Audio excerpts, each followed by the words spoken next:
పెళ్ళైనా పండగైనా వేడుక ఏదైనా పట్టుచీరల ప్రత్యేక వేదిక వారాహి సిల్క్స్.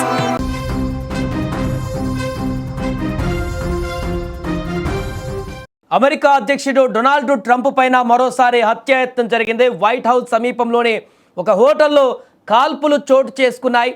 కరస్పాండెంట్స్ డిన్నర్ హాల్లో ఈ ఘటన చోటు చేసుకున్నట్లుగా తెలుస్తుంది.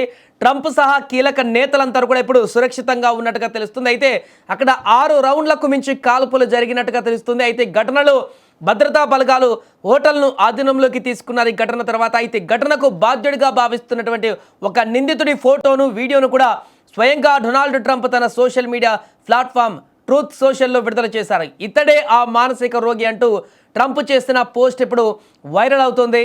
ఇక ఇంతకు అసలు ఏం జరిగిందో అనేటువంటి విషయాన్ని తెలుసుకుంటే, శనివారం రాత్రి వాషింగ్టన్లోని హిల్టన్ హోటల్లో వందలాది మంది జర్నలిస్టులు, రాజకీయ ప్రముఖులు, సెలబ్రిటీలతో వైట్ హౌస్ కరెస్పాండెంట్స్ డిన్నర్ హఠాత్తుగా మొదలైంది.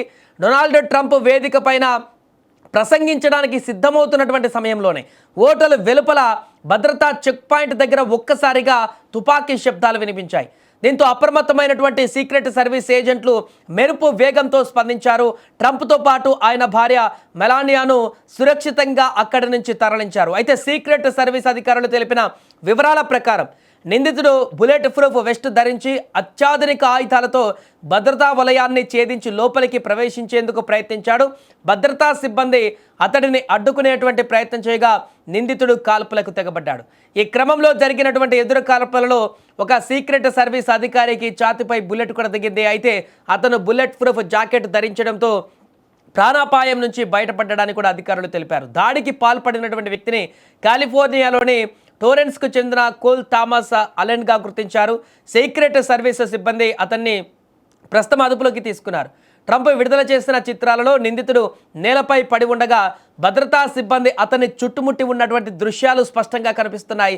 ఈ దాడి వెనుక ఉగ్రవాద కోణం ఉందా లేక వ్యక్తిగత కారణాలు ఉన్నాయా అనే దిశగా FBI సీక్రెట్ సర్వీస్ అధికారులు దర్యాప్తు ముమ్మరం చేశారు. మరోపక్క తుపాకీ శబ్దాలతో విందు ప్రాంగణమంతా కూడా ఒక్కసారిగా భయంకరంగా మారింది. ఏం జరుగుతుందో తెలియక అక్కడ ఉన్నటువంటి జర్నలిస్టులు, అతిథులు భయంతో టేబుల్ కింద, కుర్చీల వెనుక దాక్కున్నారు. కొద్దిసేపటికే టాక్టికల్ బృందాలు హోటల్ను తమ ఆధీనంలోకి తీసుకొని అతిథులందరినీ సురక్షితంగా బయటకు పంపించారు.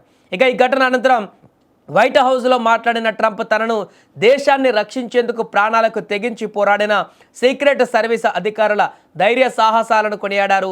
ఆ అధికారి ఒక హీరో, నేను అతనితో మాట్లాడాను, అతడు క్షేమంగా ఉన్నాడు, మన దేశంలో ఇలాంటి హింసకు తావులేదు, ఇది ఒక మానసిక రోగి చేసిన పిచ్చి పని అంటూ ట్రంప్ వ్యాఖ్యానించారు.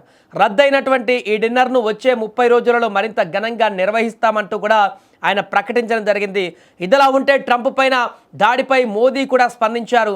కాల్పులో ట్రంప్తో సహా ఉన్నతాధికారులు సురక్షితంగా బయటపడడం పైన సంతోషాన్ని వ్యక్తం చేశారు. కాల్పుల ఘటన పైన ఆందోళన వ్యక్తం చేసిన మోదీ ప్రజాస్వామ్యంలో హింసకు తావు లేదని కూడా వ్యాఖ్యానించారు.